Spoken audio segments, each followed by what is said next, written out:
Esod ben Mazel et Tov, Nissim Ben Yael. Nissim ben Yael, Chaya Bat Luna, Chaya bat Luna, et Zev Yecheskel, Zev Yecheskel, Ben Abigail, Rachel. ben Abigail.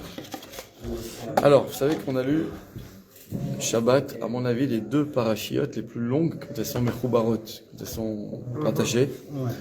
Vayakel et Pekoudé. C'était une longue lecture. Qui nous dit quoi en fait? On nous parle en fait de la construction du Mishkan. Alors, comme on l'a déjà dit, Parashat Teruma et Parashat Tetzavé, qu'on a lu il y a quelques semaines, c'est ce qui s'appelle dans le langage de nos sages Tzivui Melech et Mishkan. Donc l'ordre qu'Hachem donne à Moshe Rabbeinu de demander au Bnei Israël de construire le Mishkan. Et Vayakel et Pekoudé, c'est la construction du Mishkan. C'est pour ça que tous les verbes ils sont conjugués dans Teruma Tetzavé au futur. Ve'asita, tu feras, etc. Et là c'est Vaya'as, il a fait. Donc là c'est la demande et là c'est la réalisation. Très bien.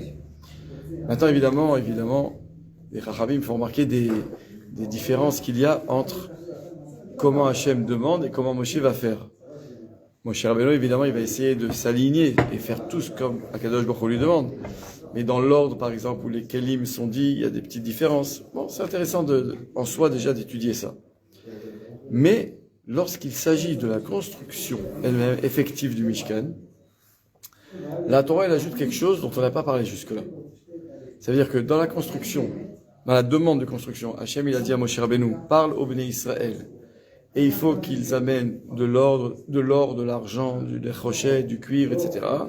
Et après, il lui dit, tu feras tel kéli, il doit faire telle taille, telle hauteur, telle largeur, telle longueur, et véchoulé. Après, quand Hachem, il demande dans Parashat Kitissa, Vayakel et Pekoudé, à Moshe Rabbeinu. Donc, Moshe Rabbeinu, il veut commencer la construction. Pitom, Akadosh Baruch Hu, il dit à Moshe Rabbeinu, attention, pour construire le Mishkan, c'est pas toi. Qui c'est?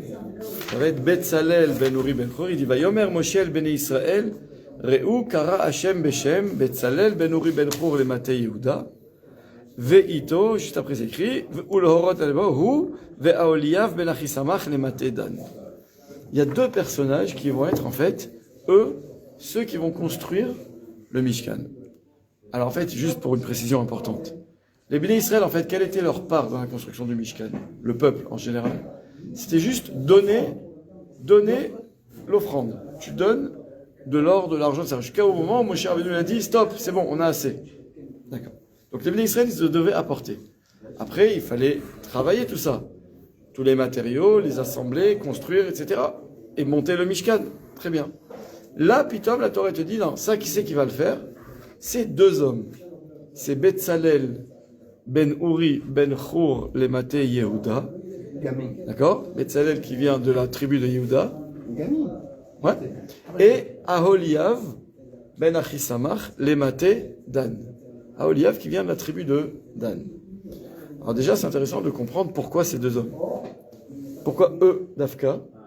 Surtout que, voilà ce qui étonne les Chachamim, de quelle tribu ils viennent? De Yehuda et de Dan. Or, Yehuda et Dan, c'est les deux tribus les plus opposées qui existent. Pourquoi? Parce que Yehuda, c'est la tribu de la royauté.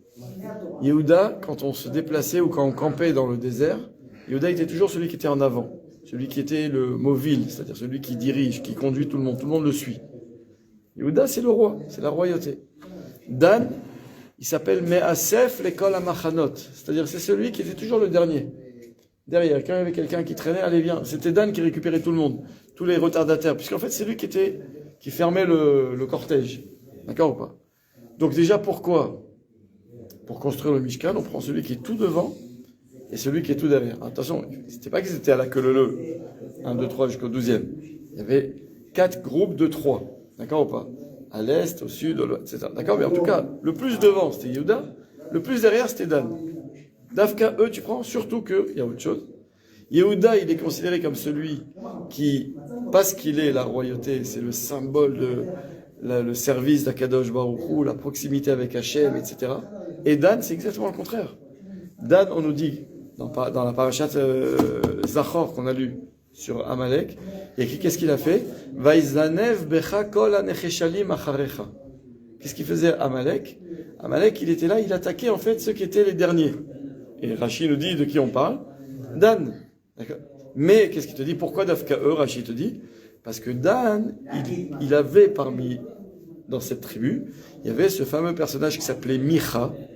Micha, qui un jour a porté avec lui une idole dans le Beth Amikdash plus tard, et dans la mer, etc. Ça veut dire, il y a ici le plus grand tzaddik, et ici le plus grand rachat, on va dire, si on peut schématiser, et on prend un de ces tribus, un de celles-là, et on dit c'est eux qui vont construire le Mishkan.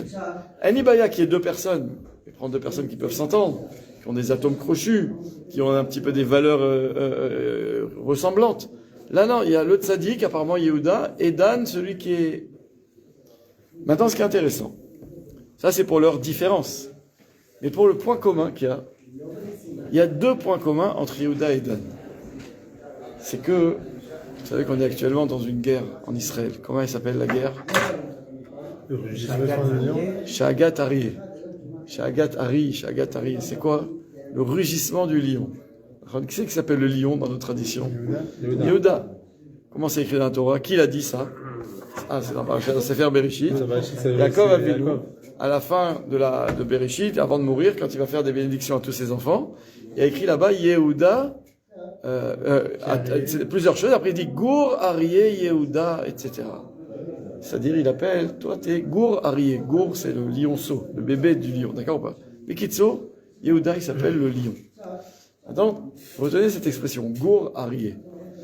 Si on ouvre Sefer Devarim, Parashat Vezot Aberacha, qu'on lit le jour de Simchat Torah, dernière parashat de la Torah. Cette fois-ci, on trouve les brachot que Moshe Rabbeinu fait aux tribus d'Israël avant de les quitter. Et là-bas, il y a écrit, donc il dit à chacun, il fait sa bracha, d'accord? Et quand il arrive à Dan, qu'est-ce qu'il dit? Dan Gur Aryeh Yezanek Minabashan. Dan, on l'appelle aussi Gur Aryeh. Gur Aryeh Yehuda, c'est Yaakov Avinu qui le dit. Dan Gur Aryeh, c'est Moshe Rabbeinu qui le dit. Après Dan, c'est la balance avec le serpent. Dan, c'est la justice, etc. Mais qu'est-ce qu'on veut? Pourquoi les deux, ils s'appellent Gur Aryeh? Donc, premier point commun, c'est que les deux s'appellent Gur Aryeh. Deuxième point commun, ça c'est intéressant, c'est le Zohar HaKadosh qui fait remarquer. Il nous dit comme ça, dans le nom de Yehuda, il y a les 4 lettres du nom d'Akadosh Baruch Hu. Yud, Ke, Vav, Ke.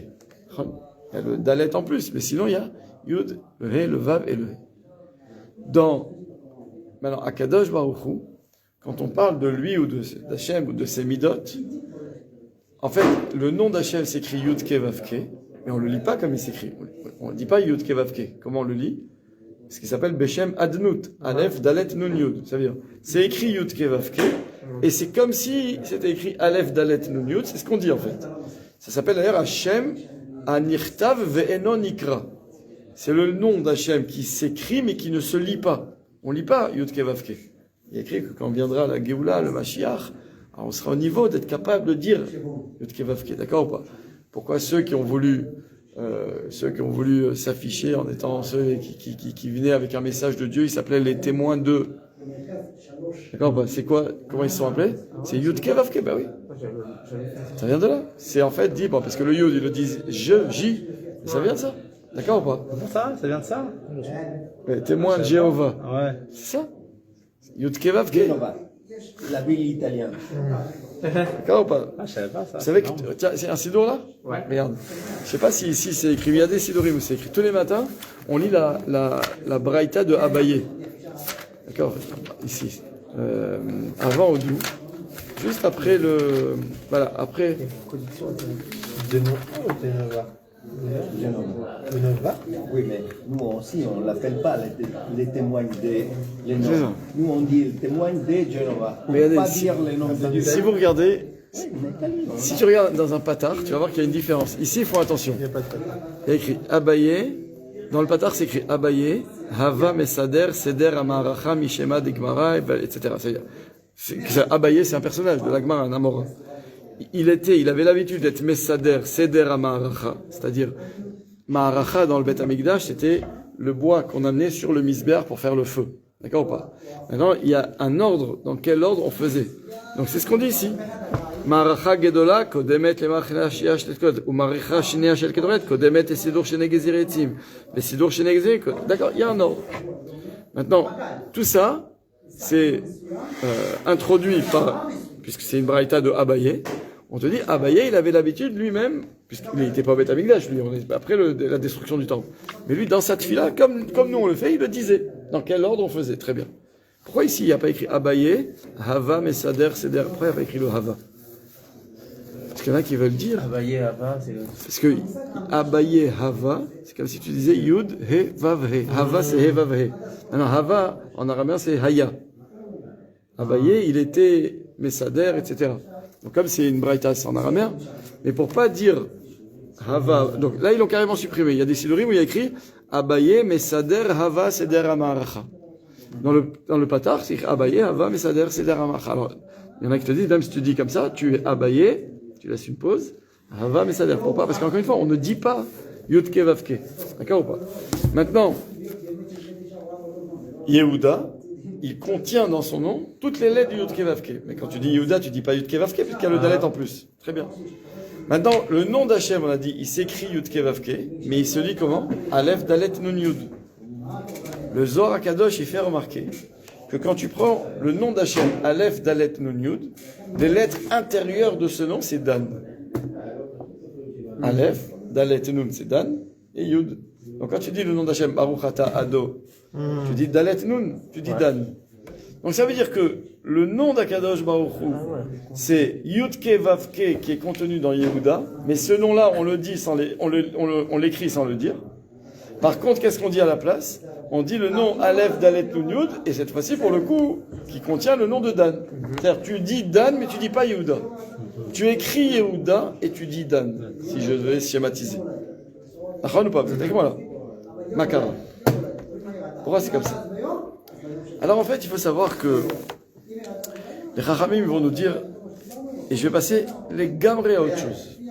Je vais vous lire un passage qu'on a lu, Parashat Vayakel. À la fin, c'est presque la fin de la Parashat Vayakel. Le passage qui dit comme ça. Vayaas et hakior nechoshet. Donc, Betzalel avec Aholiav, d'accord, ils ont construit tous les kelim du Mishkan. Entre parenthèses, c'est écrit que Betzalel et Aholiav, ces deux personnages, on nous dit comme ça, qu'est-ce qu'ils avaient comme particularité? Quelle était leur force?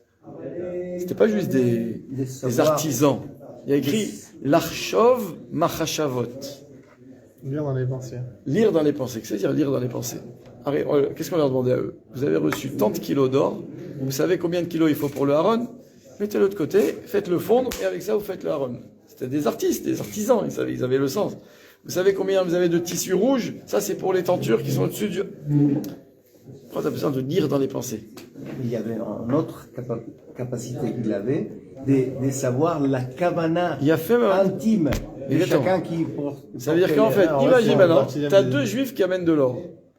Comment tu vas savoir si l'or que toi t'amènes, il va pour le haron, ou s'il va pour la menorah, ou toi, ou ça? Comment la kavana. Oui, la kavana, comment tu vas à la kavana? Toi, tu vois 1 kilo d'or. Grâce à eux. Eux, ils savaient l'Archov Machashavot. Mais c'est divin, ils ça. Savaient. Parce que c'est des traits d'attributs de... Donc ça veut dire que c'est pas n'importe qui. C'est pas n'importe qui, Betzalel et Aholiav. Eux, ils avaient la capacité. Imagine aujourd'hui, c'est écrit comme ça. C'est pas qu'eux, ils l'avaient, c'est Akadosh Baruch Hu qui l'a donné. Bravo. Mais tu sais que c'est écrit comme ça, que quand tu fais un don pour une yeshiva, pour une école, pour un Beth Midrash, pour un collège, d'accord ou pas? Il y a écrit qu'il faut prier à Kadosh Baruch Hu que cet argent, il aille pour la destination la plus noble possible. Parce que imagine qui dit que l'argent que tu as donné, il va pas pour payer le papier toilette. On a aussi besoin de papier toilette dans une choule, il n'y a pas de problème. Mais ce serait un peu déprimant. C'est-à-dire quoi? C'est ça, moi j'ai donné de l'argent pour payer le papier toilette. Mais non, j'aurais bien préféré. Il sait, et c'est envers. D'accord. J'aurais bien préféré que mon argent il aille pour payer. Et c'est pour ça que c'est ramené. C'est une sgoula d'ailleurs.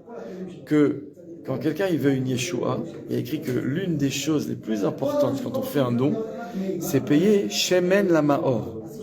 L'huile pour éclairer. À l'époque, on s'éclairait avec l'huile. Il y en a qui disent, si un jour tu veux faire un don dans une institution, il faut lui dire, tu sais quoi? Moi, tu sais que nous, on a eu quelqu'un qui habitait en face du Beth Midrash chez nous. Un jour, il est venu voir le secrétaire là-bas. Il a dit, moi, j'ai pas beaucoup d'argent, mais je m'engage à payer les 6 mois à venir les factures d'électricité. Et tous les mois, il appelait, il dit, vous avez reçu la facture? Oui, tac. Et directement, il prenait la facture, il payait avec sa carte. Voilà, c'était son don. Et la facture, elle pouvait être de 200 comme de 2000 shekels. Peu importe, c'était son... D'accord, bah, donc là tu sais direct où tu as mis l'argent.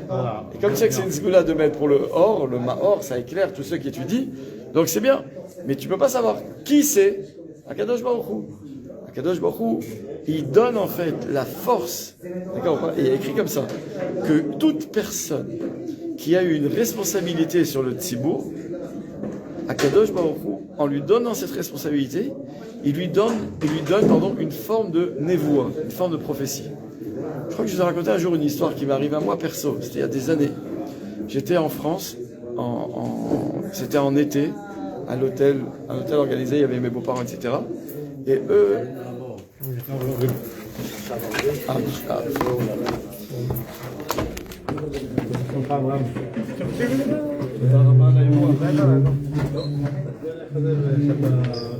Qu'est-ce qu'on fait? On prend les verres? On revient, hein, on revient. On peut laisser. Ouais, on remet les verres. Tu vas venir ici, non, mais tu là-bas. Ouais, on remettra à l'étagère.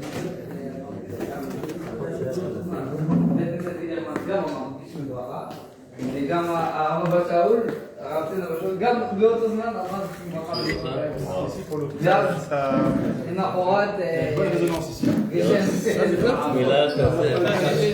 Là, c'est au passe Paris.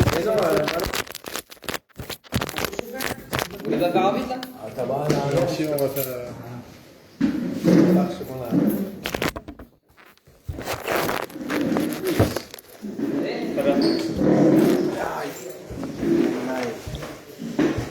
Ici, c'est des super Sina.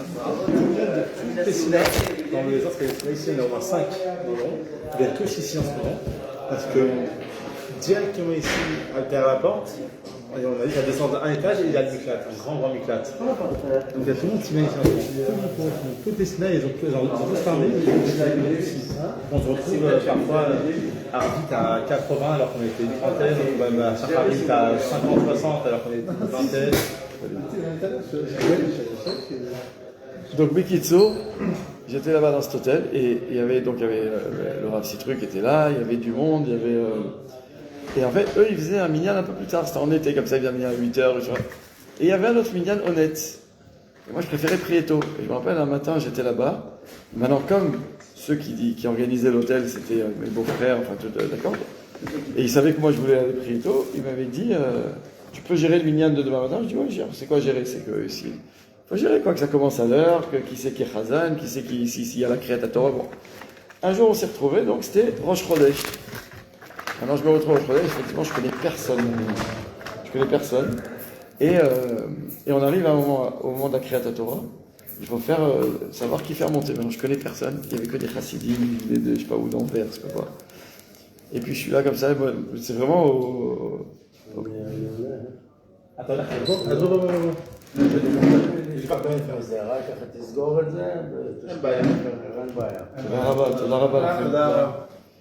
Et Bekitsour, je me retrouve au moment. Donc je demande, il y a un Cohen, il y avait un Cohen, bon je le fais monter. Il y a un Lévi, il y avait un Lévi. Et après il fallait monter, je sais vraiment pas qui faire monter, je regarde. Et puis d'un coup je fais Bechavot, je fais monter un gars, mais comme ça au pif. Le gars à la fin de la tfila, il vient me voir. Il me dit en moitié, il dit, j'ai du mal à comprendre, en deux mots il m'explique, il me dit que son Rav, il lui avait dit un jour que chaque fois qu'un gabaï, il est gabaï dans une synagogue, Hachem il lui donne un dévouement. Je lui dis pourquoi tu dis ça? Il dit parce qu'aujourd'hui c'est mon anniversaire et je rêvais de monter à la Torah. Wow. Et comment il y avait 100 personnes, hein, c'était plein. Wow. Comment tout le monde, juste moi, tu m'as pointé du doigt? C'était en pleine semaine, Hein? C'était en pleine semaine. C'était un jour de Rosh Chodesh, je sais pas quoi. Ou 3 ou 4, c'était Rosh Chodesh. Ouais. C'est pas Shabbat quoi. C'est-à-dire, j'ai pas entendu. Moi, ça m'est arrivé aussi, quelqu'un, c'était mon anniversaire, dans une synagogue. Incroyable. Je ne devais pas être dans cette synagogue. Incroyable. Non, mais c'est incroyable. incroyable. Mais Ketsour, donc ça veut dire que c'est. Donc, pas shoot que ceux qui étaient responsables de la construction du Mishkan, ils avaient aussi, Hachem, il donne là, l'Archov Marchavot, il donne aussi cette capacité. Tachles, on arrive à un moment où on va nous parler du Kior. Vous savez ce que c'est le Kior? Le Kior, c'est comme on dirait un Kior aujourd'hui, sauf qu'il n'avait pas du tout cette forme. D'accord ou pas? Il y avait un Kior, il y avait un canot, et il y avait un support, d'accord ou pas? Qui était donc en Nechoshet, on va dire en cuivre, qui servait aux Kohanim à faire l'ablution des mains, et des pieds, etc. Et là, contrairement à toutes les autres Kelim, chaque fois il y a écrit Vaya set misbach haola tseshitim, et on nous redonne les Vaya set nerotea, Vaya set amizbach. Chaque fois on nous dit qu'est-ce qu'il a fait, comment ça a été fait. Et là, plus tard, on nous dit, Vaya'a c'est kior nechoshet. Donc, ils ont construit le kior de nechoshet. Bemarot hatzovot asher tzavou petach oel moed. Ils l'ont fait comment, ce kior? Donc, en cuivre. Mais avec quoi? Avec les marot hatzovot. C'est quoi les marot hatzovot? Asher tzavou. Tu vas aller à côté là? On doit sortir de la maison. Non, mais toi, t'habites à côté? T'habites à côté. On doit sortir au Binyan. Alors tu vas? Je reviens. Ok. Qu'est-ce qu'on fait nous? On continue? On va aller ici, on est à côté. Non, mais entre temps, on continue? Ouais. Ok. Je me mets sur le Facebook. Et oui, ils vont continuer. Tu vas où? Là-bas ou? Bekitz, ok. C'est quoi ces marot hatzavot? Rashi nous dit. Ils ont juste le temps. Ils ont juste le temps parce qu'ils viennent de commencer. On va peut-être dire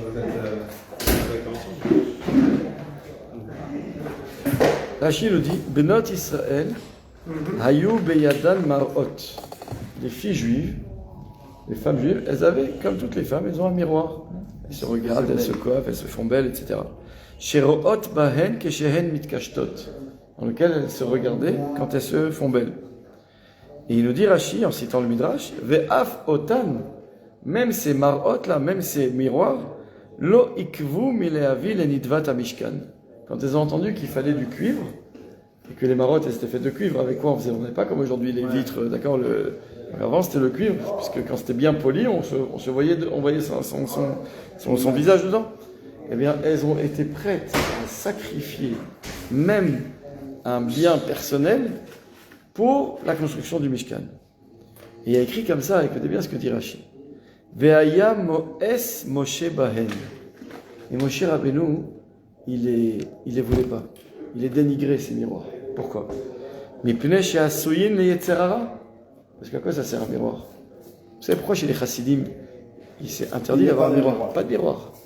Chassidim? Pas de miroir et pas de photo non plus. Ils sont très macquilles, on ne prend pas de photo du Rav. On prend pas de photo parce que la photo c'est le reflet d'une image. Le miroir c'est le reflet de mon image.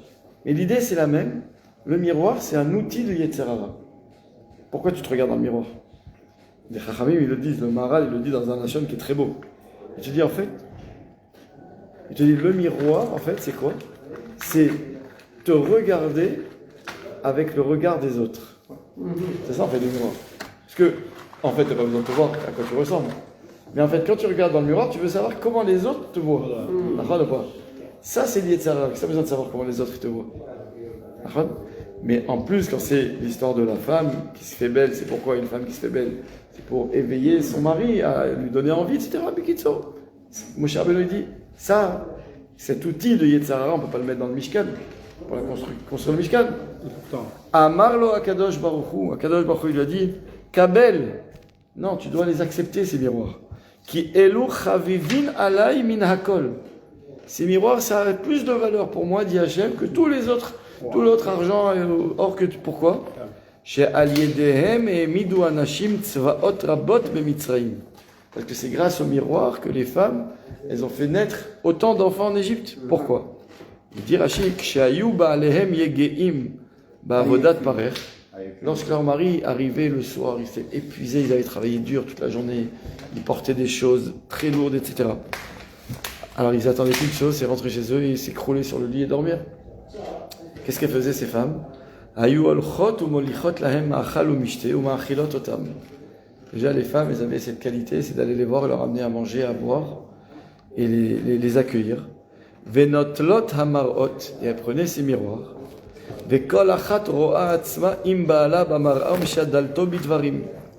Et elles se regardaient avec le mari ensemble dans le miroir et elles essayaient de le provoquer, de l'éveiller par des paroles et elles disaient l'Omar Ani na'a mimcha. Regarde comment je suis plus belle que toi. Elle disait au mari. Et ça a éveillé le désir chez l'homme. Umitorkach meviot lebaalehen nide ta'ava venizkakot lahem umitaberot veyoldot sham. Et grâce à ça, les femmes, les maris retrouvaient de l'énergie pour aller avec elles. Et du coup, de ça, il y a eu des naissances. Et comme ça, il y a eu autant de naissances. C'est pour ça qu'il y a écrit Bemarot atzovot. Atzovot, ça veut dire quoi? Ça veut dire qu'en fait, il y a eu beaucoup de Beaucoup d'union grâce à ça. Le Rabbeinu Bechaye, le Sforno, pardon, pas le Rabbeinu, le Sforno et le Baal HaTurim sur place. Ah, voilà.